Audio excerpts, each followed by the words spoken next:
Prudence is the real deal, Drew. I am pretty excited about talking with her, actually. I heard her speak at AMZ Innovate about a couple of topics, AMP specifically, but her brand story is really amazing.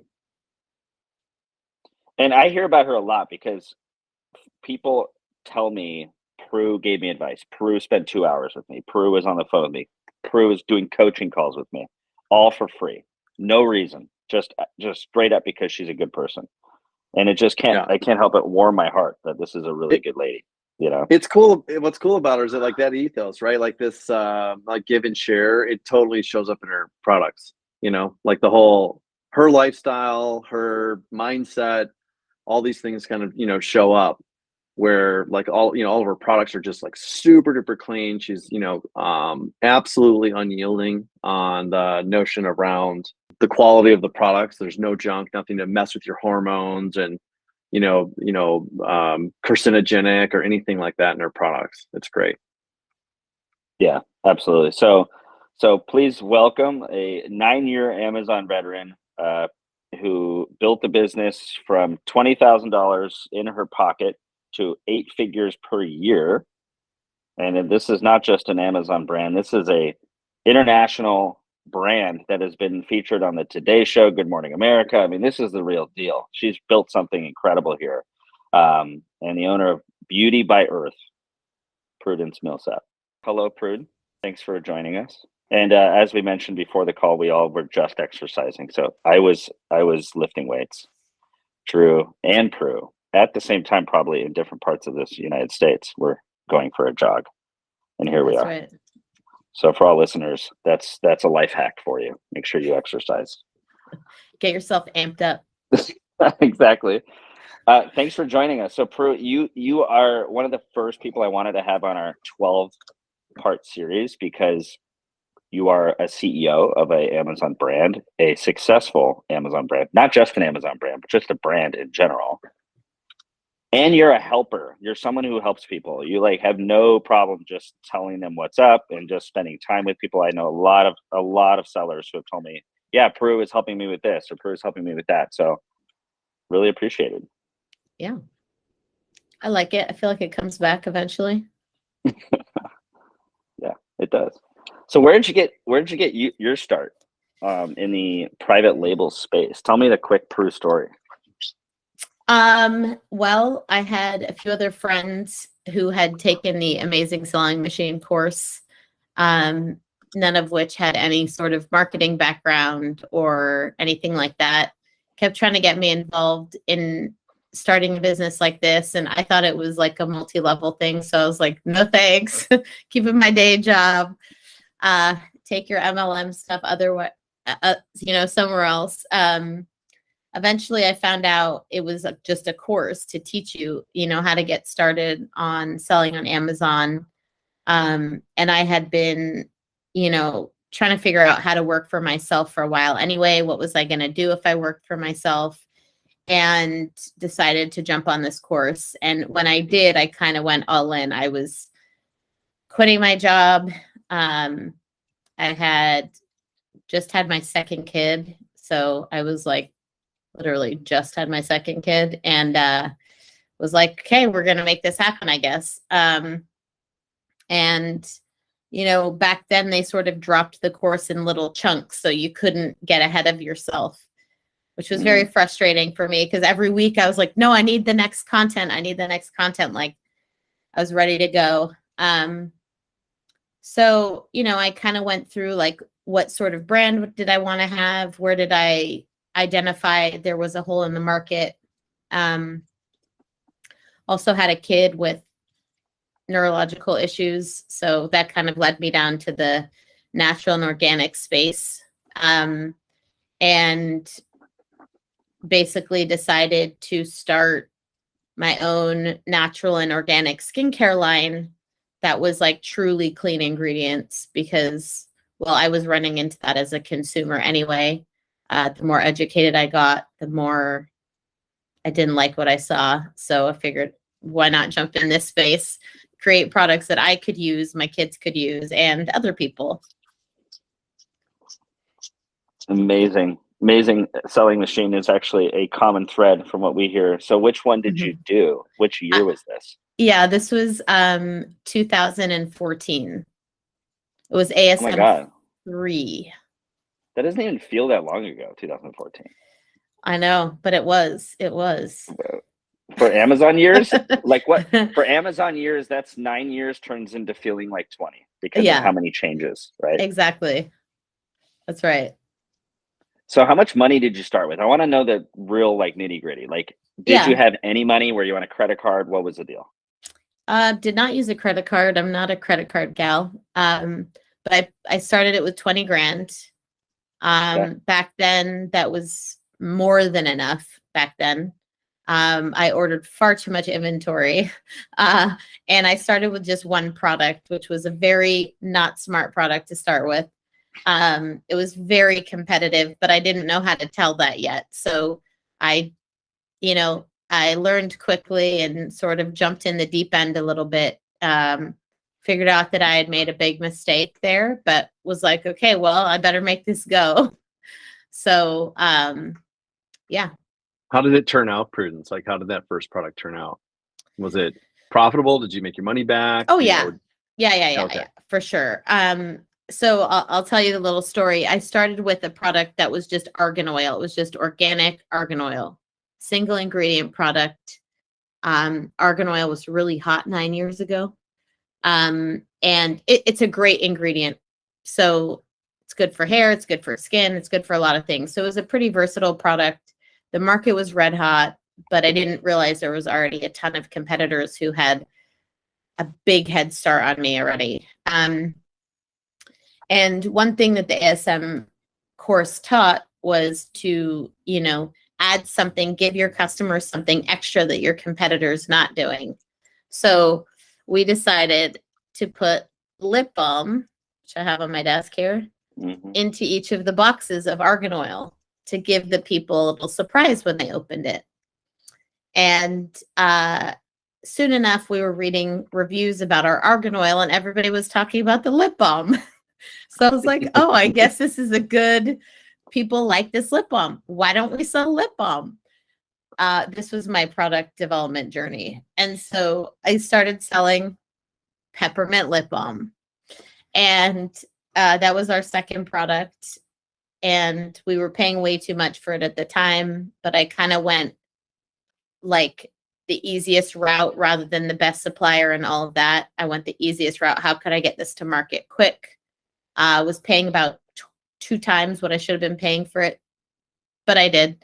And was still profitable. So the argan oil started doing well. I was actually outselling Burt's Bees for a while, which is crazy. Then I was like, oh, we're going to do more flavors of lip balm because it's doing so well, the peppermint. So then we came out with 3 other flavor packs.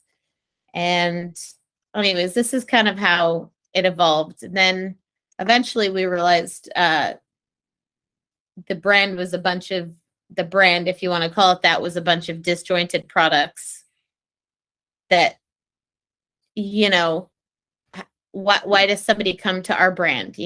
It's not because they're a lover of argan oil and lip balm. It's, it's just random products we were selling. Really, it was not a brand. So at some point we really decided we better turn this into a brand and really think about filling in some holes and making it more of a cohesive brand, which is why we no longer sell argan oil. We're not a single ingredient brand. We're a finished good brand. So we made some changes later on once we figured out what we were doing. But yeah. Cool. It's interesting how many doors there are, and you don't know what's beyond door number 2. You don't know what's beyond door number 3. The pivots are incredible. Right. So you started in 2014, you have one product, you throw in a little spicy thing in there, people start liking it, then you start selling that thing, and then you turn it into a brand. How long until you were like, all right, I can pay myself? Because this is an area I want people to hear. Like, what's the right number where you should actually be taking money out versus keeping that profit in? Well, 2014 was a very different time than it is today. I feel like today it's definitely more challenging. I feel like you need more startup money these days than we did back then by a long shot. And we didn't take money out at all for about the first year. We kind of rolled all of our profits into just scaling, coming out with new products. My business partner still had his day job at the time. And I was still doing customer service and everything else. So eventually we were like, okay, well, we got to pay ourselves and make it worth our while. I mean, I was doing this full time. So after about a year, we started taking a very small paycheck each month. And then basically each year we were, okay, we should take more now. We've never bled the profits of the business. We've always left a lot in to grow it because we bootstrapped. We never took loans. We never had an investor. We never put anything on a credit card. We wanted to grow it organically with the profits of the business. So in order to do that, you have to keep the profits in the business. So we did that. Good advice. I mean, many people have many other schools of thought and you should have taken a loan, you would have grown faster and all this sort of thing. But, everybody has a different comfortability with loaned money and financial liability and all of that. And my liability threshold and risk threshold are quite low. But it's worked for you. You haven't had to take a loan. You're still in business. You're obviously you're in the 8 figures now per year. Mm-hmm. Okay, so to each their own. Yeah, that's right. Well, wants to go there's also this is something we talked about, with another, Amazon 8-figure seller is there's a mindset when it's your own money, right? Like when you're still eating the ramen, right, so to speak, you're really paying attention to the details, the amount of critical thinking that goes into what you're doing, how you're doing it, who you're going to do it with. Those things change, and start getting a lot of money. Go take a big loan. I'm not saying that you don't take it seriously, but I do think that if you're bootstrapping, the fidelity of your decision making is higher. Yeah, I mean, you never watch your dollars like you watch your dollars. You know what I mean? Right. So, with that in mind, go ahead. Yeah, no worries, man. So Prudence, with that in mind, as your business is kind of scaling and you're thinking about, going from that kind of that seed stage to now you've got a business going, how did you start to build out your team? How did you start to think about, this, I've got to start to scale this. It's going to have to go beyond me. The first thing I started with, I guess, was a customer service person. I needed to not be doing customer service if I was going to grow. So I hired my business partner's cousin, as we all do, find somebody and trust. And she was a stay-at-home mom at the time, and she, worked for us some hours each day to take care of customer service and handle all the emails and traffic from Amazon, which back then was a lot more because we were taught to email the customers all the time, So that was the first thing. And then the second position we hired was our operations director, who still works for us. And she was kind of our everything operations, from warehouse, kitting, which warehouse was my business partner's large car garage at the time. And we kind of just, the 3.5 of us just did it for quite a long time. We didn't really grow like a team until several years in, I would say. Which that was probably a mistake, because I should have hired somebody way smarter than me, of which there are many, and allowed their expertise to help us grow faster. And I didn't, but I should have. What held you back? Like, what held you back from doing that? What do you think was your reservation for not doing? Because I'm sure you're getting feedback too that even suggests like, you get every bit of consideration, right, along your journey. Like, you should take money, you should hire faster, you should fire faster, you should do all these things. Yeah, it's a good question.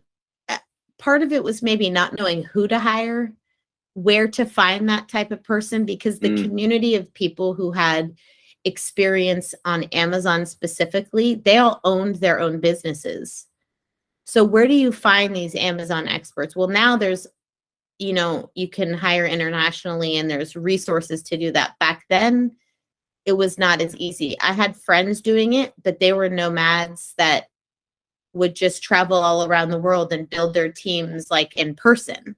Now you can just hire an agency that goes and finds the people for you and what have you. But it was way more challenging back then. And I didn't even know where to start, who was going to be, where to find these people, anything like that. So for me, it was just like, oh my gosh, how do I go about this, Yeah.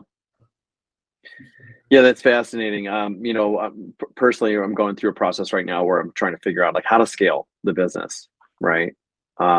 Because before it's me and my business partner doing everything, and now it's like, okay, well, how do we replicate that, or how do we systemize what we know? How do we, and to your point, like how do we bring people in from the outside who have these skill sets, or even ones that we don't have? They're better than us at many of these things.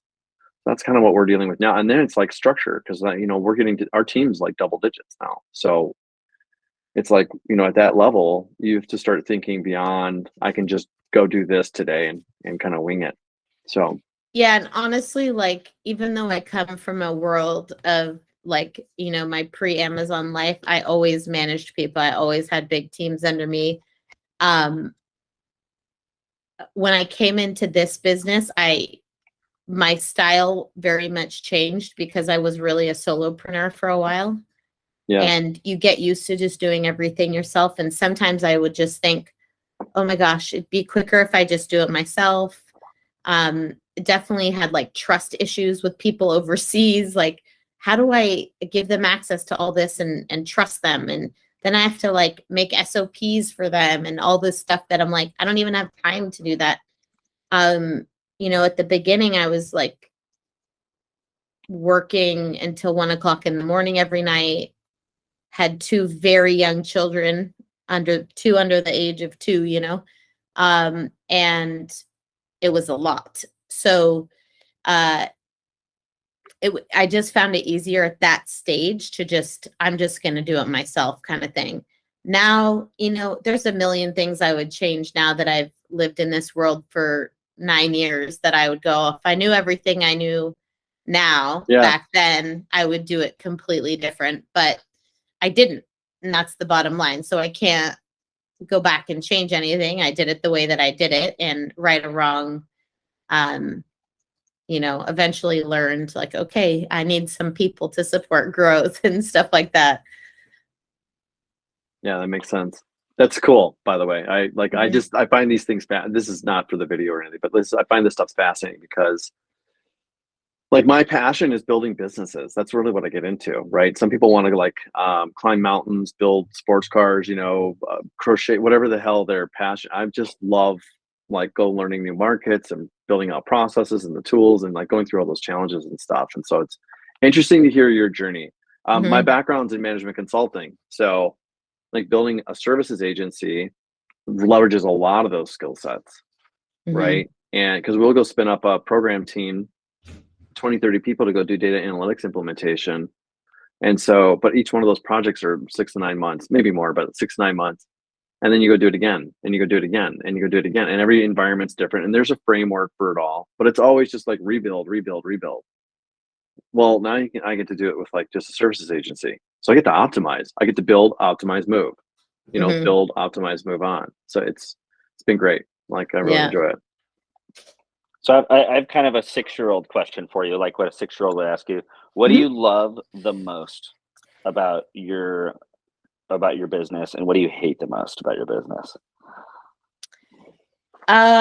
what I love the most is I love networking. I love learning from people and hanging around smart people. And as you mentioned, I really like helping people. I feel like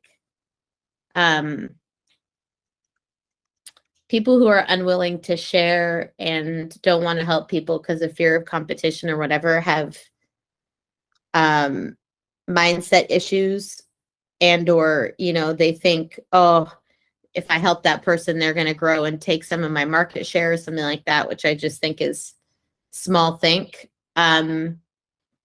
So I don't mind helping people, even if they're my competitor. I'm very open about my brand. I don't think it's anything to be ashamed of. So I just jump in. And I feel like because of that, I get it back when I need it. When I am in a pinch or need help. And I haven't always been great about asking for help, but I feel like I do inadvertently get help back.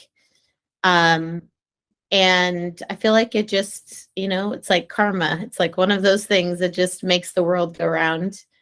So I love the networking piece, and I love bringing the data back to my team with, here's how I would go about implementing this, or here are my learnings, and here's what I think is valuable, and let's try it, because not everything that works for one person will work for everybody else.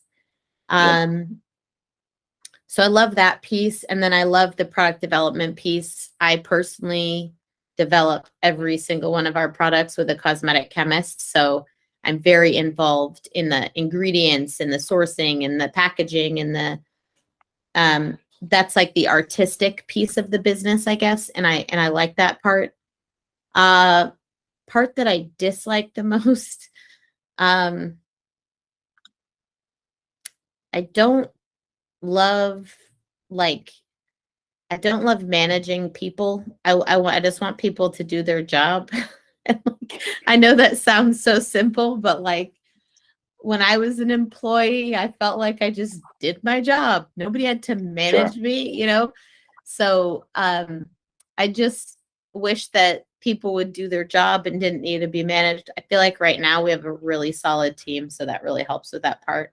But I don't, like having a team meeting and be like, okay, and like the hoorah stuff, I'm not super into that. I love collaborating and being like, good, let's brainstorm stuff. Let's think about how we can get from where we are now to the next level. I love meeting with like my right-hand guy, who's the guy who goes and implements, and he manages the team. Because he understands how I think and how I want to operate, and he gives me that freedom, and he takes a lot of the stuff I don't want to do and does it. So that's what I would say. And I don't always love all the shenanigans that Amazon throws at us, but that's Amazon, I guess. I was hoping you were gonna throw them just tinily under the bus, just a little bit. Look, we all it's have a love-hate relationship. relationship. Like people take a shit on ASM too, and I'm like, hey, we wouldn't be doing this right now if it wasn't for ASM. 100%. Yeah, for sure. Yes, they made some I was mistakes, ASM but yeah, they're the ones who opened up our eyes to this world. Absolutely. So something that I heard about the part that you don't like the most, like the hoorah stuff. That totally, I think that resonates with a lot of people that listen to this. But how do you support your team, right? Like, there's this making sure people are happy in their jobs, that they're intrinsically motivated. You're not just throwing money at them. I know money is a clear answer. That's I think everyone knows how to solve that one, whatever they can afford, of course, but like they know how to solve it. Well, what about like how are you helping, hit on that intrinsic, like I love working for this company kind of vibe that your team has? Culture. I think honestly, like when I was an employee, I always think back to like when I was an employee, how did I like to be managed? I liked to be checked on periodically, and that was about it. And I liked the freedom to make my own decisions and try things and apologize later and not have to ask permission for everything and not have to report on every little last thing. So I always hope that because we give our staff that freedom and that, like, try it, apologize later, like, we're not micromanaging them. We're not like, what have you been doing for the last 2 minutes? You know, a lot of our team works remotely. I feel like that's a pretty good scenario. And yes, if you pay them something that affords them to live comfortably, not barely getting by, but comfortably. Yeah. That helps also, because then if they're living comfortably and you're giving them that arm room, that wiggle room to make their own decisions, you know, work on a fairly flexible schedule, like just get your stuff done. If you want to go to the gym in the middle of the day, I don't care, just get your stuff done, you know? And that's what I would like as an employee. So I hope, I guess, that other people like that and don't. I mean, that sounds like a pretty good leash.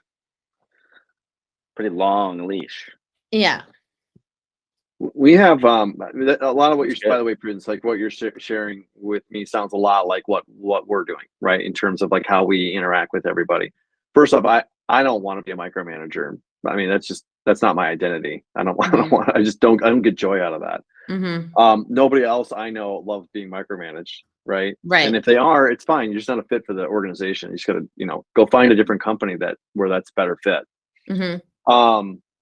But we have an alliteration. We use empowerment, enablement, and escalate, right? You're empowered. We're going to enable you. So that's like training and support. Like, we're here to help you whenever you need it. Your team is there to help you. You don't have to come to Drew. You can go to your team members first.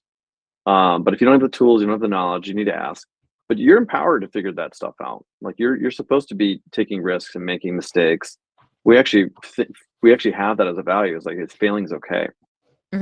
But then if things are like you're feeling danger, right? Which is the code word we use internally. We use that word on purpose because it gets your attention. But if you feel danger, then you need to escalate.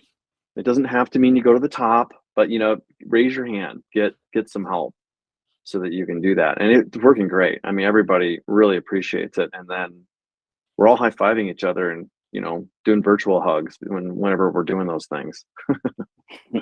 Yeah, I mean, we don't have it maybe as worded. Our culture is kind of like, if you don't know how to do it, figure it the fuck out. Like, Google it. Like, that's kind of how our culture is. And if you still can't figure it out, definitely ask. We're not going to hand you a recipe for how to do your job. You know, if you're given a position and your position is like growth manager or something like this, like, you are responsible for growth, and whatever fits within that word is your job.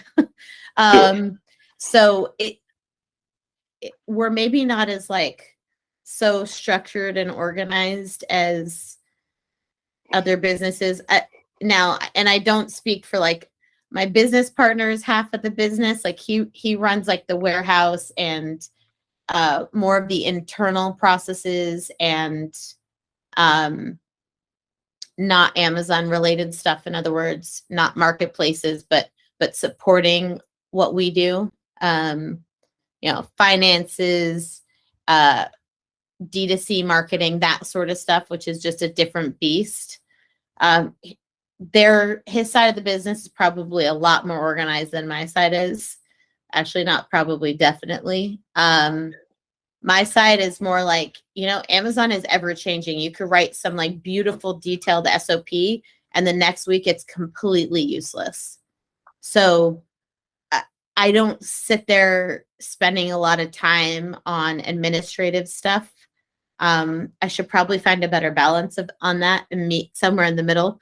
But you know, we're organized enough. We build out projects in Asana and we Slack each other, and everybody knows what each other's doing. We're a very transparent business. So everybody kind of knows everything that everybody's got going on. Everybody sends in a daily report that goes to everybody every day. so everybody knows. I like And that. it opens like Slack automatically at 5 o'clock, whatever time zone you're in. It says, what'd you do today? What'd you get done? Is there anything you need help with? Do you have any kudos to give? And it allows for collaboration within that. And then every Monday morning it messages and says, hey, what are your priorities this week? And that way, if you see something missing, you can go, hey, you need to be thinking about this too, or just want to bring this to your attention or what have you. So we very much like, it's not like, oh, super structured, you direct report to such like, it's just not like that in our business. We're all on the same team. Yes, you have somebody that you report to, but like, by all means, come to me. I don't care. I'm not on in some ivory tower that I consider myself so important that you can't bring me your troubles, Mm-hmm. Turning that feature on in Slack right after this call. Mm-hmm. I know. I'm like, what's that feature? What is? I'm I'm like, which one is that? Is it an app? It's like one of those little Slack apps. I am not the one who set it up, but we basically have this Slack channel called like daily update and weekly update. And it's a Slack bot is what it is that sends the message. Love it. Yeah. Love that. So what do you think? It's a Zap, I guess. Go ahead. It's a Zap? Yeah, I just looked. It's it's from the Zapier app. So my thinking is, now that you're 9 years old, mm-hmm. you're selling 8 figures worth of product between Amazon and other marketplaces. Mm-hmm. What are the biggest challenges that you face today in 2023 at this stage in your business? With each, everyone thinks like, oh, if I could only be an 8-figure seller. I used to, when I was selling nothing, I used to think, oh, when we hit 10 grand a month, we're going to party, and then it was like, when we hit 100 grand a month, man, we're going to really celebrate. And it's like, as you hit those milestones, you're like, oh gosh, this is still not enough, and it's not enough because we're driving Maseratis or something like that. It's just like at every stage of the business, you're running into different challenges, like in 2020, we had grown a lot. We needed a bigger warehouse. We had owned the warehouse that we were in. There was no warehousing space. It was so hard to find a warehouse, and we had pallets stacked in our aisles in our existing warehouse and couldn't drive our forklift down the aisles anymore because there was pallets everywhere. And like, talk about growth problems, like, how do we get our pallets out? Like, we can't even get to them. And it was a mess, right? Finally found this warehouse. Great. We're growing so quickly. Like, we want growing room because we don't want to be moving warehouses every year. That's painful. Got a warehouse that was far too big. Now we've got extra square footage that we're paying for that we don't use, because now we've learned that we need to run much leaner on inventory and not carry so much inventory in our warehouse. God. So now we have that challenge of like, we're paying a grip of extra cash for too big of a warehouse, and then, nobody could have prepared for 2020, 2021 or 2022's supply chain challenges. We ordered too much inventory because, oh my gosh, what if they shut China down again and we're not going to have packaging? There was no cosmetic packaging left in the United States in 2020 because people were putting hand sanitizer in anything. So we overordered packaging for the like emergency, what if, just in case scenario. Now we're sitting on a lot of extra packaging. You see, it's like there's all these different challenges because you think, oh, if I run out of stock, that's X amount of dollars in lost revenue every month. Definitely don't want to do that. I'll pay a little more up front for having extra packaging on hand. Well, 2 years later, still got a lot of packaging on hand, The challenges change all the time. It's it's like a never-ending challenge. it's just a different challenge. Maybe you fix one, now you've got another. It's very interesting, you know, like maybe we should have exited a few years ago. I don't know. Like, is there a good time to exit? No, you're either exiting too early or too late. It's like there are a number of challenges always, and you just kind of have to roll with it and make decisions that you feel are right in the moment, you know? There's no crystal ball. Nope. And it sounds like what Yeah. you're trying to do is predict the future. And you know, you have to predict the future and live in the future, but it's impossible to really, really, truly predict the future. But Yeah. I would rather have too much packaging than not enough packaging. So kudos there. Yeah. But then other people say the opposite. So it depends who you ask. Okay, well, I'm on the too much team. So there you go. Opportunity cost. Thinking about asking this stuff under the management section, unless you got something else you want to stay on that track for a little bit. No, go ahead, Drew. Free.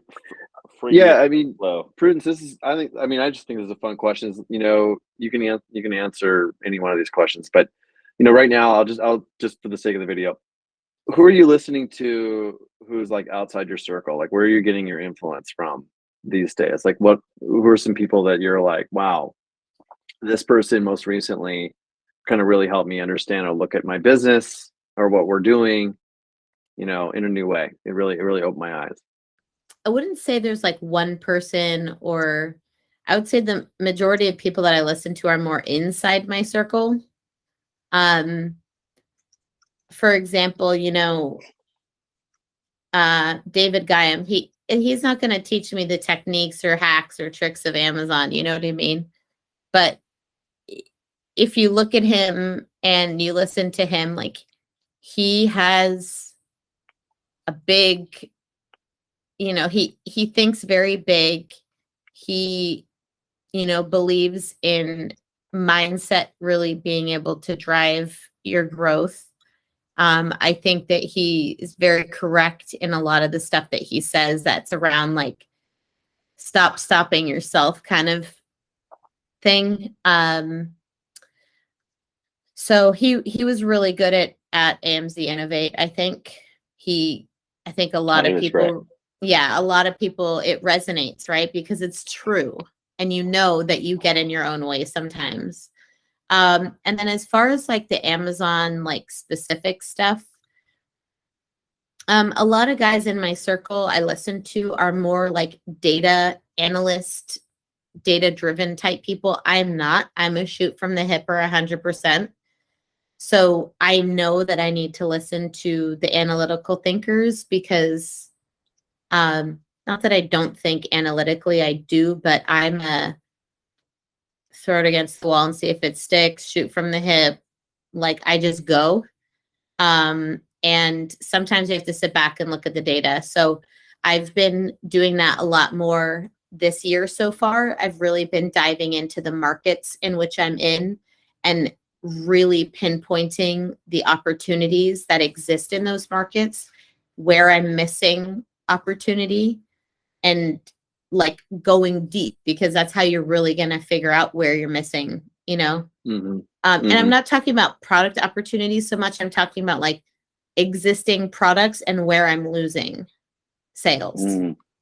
So for that, you know, Dimitri, I don't know if you know Dimitri Verona. He's a total data guy. Like he's a get in the weeds and like pick it all apart kind of guy. So I always am fascinated by like, wow, how do you even get your mind to go there? So I'm using his tool right now. Actually, I've been using it earlier today to really dive into my markets. And he would kill us if we didn't ask you what's the name of the tool. What's the name of Dimitri's tool? I don't even know that he's like released it to the public yet. It's called Jungle Ace. Yeah, this is the one he spoke about it. Yeah, he mentioned it. Yeah, so I've actually just started using it because again, you see a lot of stuff at conferences, and do you ever actually like dive in? 50% of the time. Yeah, exactly. Right. So I decided, okay, I'm just going to dive in and see. And now I'm kind of addicted because it's like fascinating data, like really looking at what percentage of market share you have on very large keywords and things like this. And then just highlighting and pointing out to my team, like, look, guys, here are opportunities. These are all huge opportunities. Let's go. You know, I'm in MDS, so there's like a few guys in MDS who are all about, like, we do listing teardowns, we call it, like where we pick apart each other's listings. And you know, because when you're in the brand and like you stare at your stuff all day long, it's really hard to pull yourself out enough as a consumer would look at it and go, you're not even saying this about the product or that about the product. Like, so those listing teardowns, like, we've been really focused on listing optimization, like, and I mean like really focused on that for the last 2.5 months, I would say, maybe 3 months, and just tearing apart, redoing all of our listings, all the images, all the infographics, bullets, title, all of it, because, you know, we get so ingrained in this like hacky, like stuff the keywords in there and all that. And it's like, no, it's all going back to basics of marketing now, and like just sell the product, have nice, clean listings, nice, clean images, like it, we're going back to basics, you know.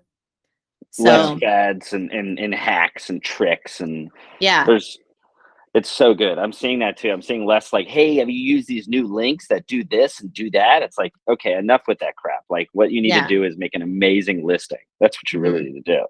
And split test the crap out of everything. Like, split testing main images, split testing titles, split testing price, split testing so many things. And then in addition to just the split testing, we're keeping change logs on everything. So every time we change anything, we look back and go, did it improve things or worsen things? Do we need to revert it or do we need to strengthen it? Like, we've never really done that before, at least not as much as we're not as seriously as we're doing it now. And so, because look, even if you improve your conversion rates across the board by 1 or 2%, that's huge. Sure. Yeah, it's a lot of money. So, and it saves you money on your PPC and it increases your top exactly line. And it just has this, like, you know, spiral effect. Yeah. So that's what we are focused on right now. It's not like, let's launch 1 million new products this year. No, we have so many products, you know, a decent segment of our catalog is underperforming. How do we get those performing? They're all great opportunities. They're good products with good reviews and people like them, but nobody sees them. Yeah, exactly. So we need to get people to see them, you know? Yeah. Well, speaking of that, I want to give your brand a shout out for anybody listening who would love some all natural skincare. Like, let's give you a shout out, Beauty by Earth. Yeah. And what do you think's a good specific product that most people like in your product suite? That's an interesting question. It depends on the person, but we're definitely known for our tanning products. We're, you know, as far as clean self tanners, we're pretty much the best out there. So, and we have it in every format you could possibly imagine. So if you are pasty white like me, and you like to, I like Drew. Yeah, and you want to look tan, we have really great tanning products, but we also have really good hairbrushes. We have amazing hairbrushes. We have really good face cleaning products, creams, toners. Yeah, we have. And why is your product special? Like, what you're formulating it, so is it just the ingredients are top notch? There's less crap in there. There's no crap in there. They're all better for you products. If an ingredient is available organic, we put it in there. We're using organic ingredients instead of just water as a base. Pretty much aloe is the base of most everything that we sell. Interesting. Yeah. And then, you know, we are very, very stringent and do not bend on the stuff that we don't put in there. So dyes, fragrances, anything that's like hormone disrupting, carcinogenic, anything like that, we just don't bend on that sort of stuff. And I think our customers have really learned that about us. Like, every new product that comes out, we hold it to the same standards as everything else, and we just don't. And it's sometimes hard to formulate without the crappy ingredients. I won't lie. You know, we've been working on some products that we've been working on for 5 years, and it's like, we're not going to bring a subpar product to market, but we're also not going to put crappy ingredients in it. So we're still working on it, you know? Yeah, that's interesting. That's awesome. From a personal perspective, Prudence, we eliminate all the things in our household that have chemicals in them, right? Or we're using organic things, right? So we don't use Windex, like that's gone. And it's funny. It's like these companies will come out, like, you know, Procter & Gamble has been really good about telling us our need to get rid of every single piece of bacteria, and it's 99.9%. Well, you know, water and vinegar does a pretty damn good job of taking care of all of your needs. A little bit of soap and water cleans the surface, you know, like, it's very simple. And like, people got around with these things for a long, long time, just being natural. That's right. So I like it. I really dig your brand's ethos. Thank you. So that's how we hanging live out with anyway. us. So that's, you know, it's Same. very That's easy. what I'm saying. Yeah. I don't put a lot of, it's like, genuine. people, I don't. Yeah, exactly. No. It's products that you put on your face, that you put on your kid's face. Like, you don't, it's totally genuine. Right. And your clients know that. Your customers know it's genuine. And, you know, brands that are full of shit, they don't last long. Yeah. You know, so thanks for hanging out with us. It's been really enlightening, and to hear about how you manage your business and the interesting pivots that you had to make early on, and the challenges you're running into. I am guilty of the same thing of like, oh, an 8-figure seller, what problems could you have? Get in your Maserati. And it's like, no, there's actually a lot more to it. It's like, there's a lot of like barriers when you're at that level. So, and there's a lot more to lose. Yeah. That's true. That's very true. So, thanks for sharing and you know, making it real. I appreciate that. Yeah, of course. Yeah, for sure. Thanks, Prudence. Yeah, no problem. All right, bye.